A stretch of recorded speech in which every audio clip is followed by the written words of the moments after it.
ఈ రేవంత్ రెడ్డి వచ్చాక 8 నెలల నుంచి మమ్మల్ని చిత్ర హింసలు పెట్టి మమ్మల్ని ఓట్లేసి వాడిని గెలిపించడానికి ఆ లంగాగాడు ఆ బాడకావుగాడు మమ్మల్ని ఈ గట్టి పట్టించిండు.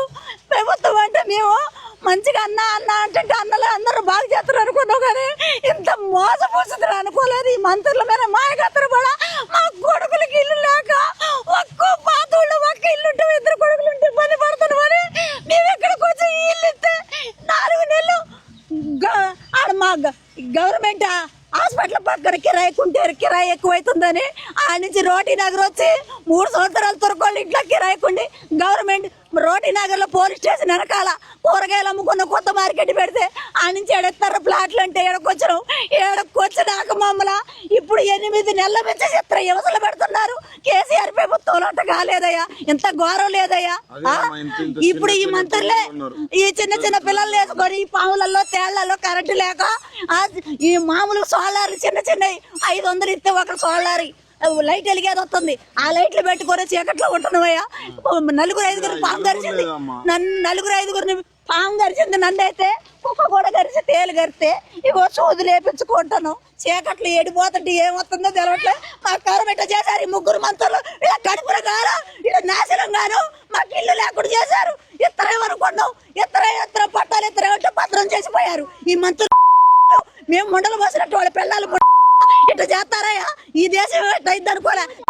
మాకు చేతి గుర్తు కొట్టేస్తే ఎంత చారటి చెక్కేస్తారో ఇల్లు కట్టిస్తారో అన్న ఆలోచనతో మేము ఇట్లా చేసినాం. కానీ ఇంత ఘోరం ప్రభుత్వం. నా పిల్లగాడైతే నిన్న నా ఇల్లు గోలగొట్టకడే మా నాయనమ్మ చచ్చిపోద్దారు ఆడుతున్నా మనవడు. నా మనవడు ఆడుతున్నా నా ఇల్లు గోల కొట్టారయ్యా. ఇల్లు ఇస్తారు ఇళ్ళ చోటు అంటే ఇల్లు ఇచ్చారు. వాళ్ళు ఇస్తే ఇళ్ళ చోటు వాళ్ళు ఇస్తే మాకు ఇల్లు ఏడెత్తడేమో అనుకోని వీళ్ళందరికి 3 మంత్రులు పోటీలు పడి కాంగ్రెస్ లో ఉంటే ఓట్లు వేస్తే మాకు ఇల్లు ఇస్తారని అనుకున్నాం. కానీ మాకు గొంతులు పోతారు అనుకోలేదయ్యా. మేము మాకు మంచి నీళ్ళు కూడా లేకుండా ఒక్కసారి కూడా అలా మేము పోతే కొత్త గొడవలో మీటింగ్ పెడితే ఏడు నుంచి పత్రికలు మేము రాసుకున్న కాగితాలు తీసుకుపోయాను. ఆడ తీసుకున్నారు సొంతం చేస్తామన్నారు. వైరాలో పెడితే అడిగిపోయారు. కొత్త గొడవ కొండపల్లిలో పెడితే అడిగిపోయారు. ఆడ కూడా సొంతం చెత్తబడ్డారు. కాగితాలు తీసి చెత్తపుట్టలు వేస్తున్నారు. మొన్న ఈ మధ్యన తుమ్మలరావు మీటింగ్ పెడితే ఆడిగిపోతే దొడ్డి పెద్దదారి వచ్చి మమ్మల్ని చూసి దొడ్డిదారి తారి పక్కకు పోయిండు. బయటికి వెళ్ళి ఇంకా రావట్లేదు అంటే ఆడుండి మీకు మంత్రి పారిపోయాడు అని చెప్పారు. ఎన్నిసార్లు ఎక్కడికి పోయినా కానీ ఓట్ల కొత్త చెప్పులు తీసుకొని కొడతాం. ఇల్లు లేకుండా ఈ జాకెట్లో నిన్నటి నుంచి బువ్వకోలేదు. వాళ్ళకైతే పోలీసులకే బాక్సులు పంపిస్తున్నారు, వాటర్ పంపిస్తున్నారు. నీళ్ళు లేక అల్లాడుతాను. మంచినీళ్ళ బోర్లు కూడా పీకి పారదెంగారయ్యా. మా గతులు ఎట్లా చేశారు మా పిల్లల్ని పెట్టుకొని అరిగోసలు పడతాను. మేము ఏందయ్యా మా కరము మమ్మల్ని ఎట్లా చేస్తారయ్యా. ఈ ప్రభుత్వాలు ఏం చేస్తారు. ఇప్పుడు పోయి అల్లం ఉండమంటే బొచ్చలన్నీ అల్లకేసుకొని పోతే మీరు బొచ్చలు ఎడక తేవద్దని నా కొడుకుని ఆటో ఆడబెట్టి ఆఫ్ చేశారంట అయ్యా. నిన్నటి నుంచి బొచ్చలు చదువుకుందామంటే ఈ గోల కొడతారు ఆ టెన్షన్ నాకు జ్వరం వచ్చింది. నా కొడుకు అంత ఆడతాడు. నాకు ఇల్లు లేదమ్మా.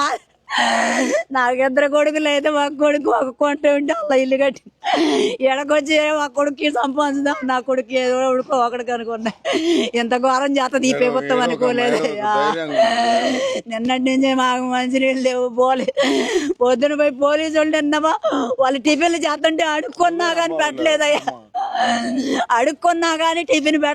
పోలీసు వాళ్ళు. మా కొడుకులు అన్నం లేదు, నీళ్ళు లేవు. మా పిల్లగాళ్ళు ఏరే ఊరు బడికి తోలుతుంటే వాళ్ళు వచ్చి మాకు అది పెట్టారయ్యా.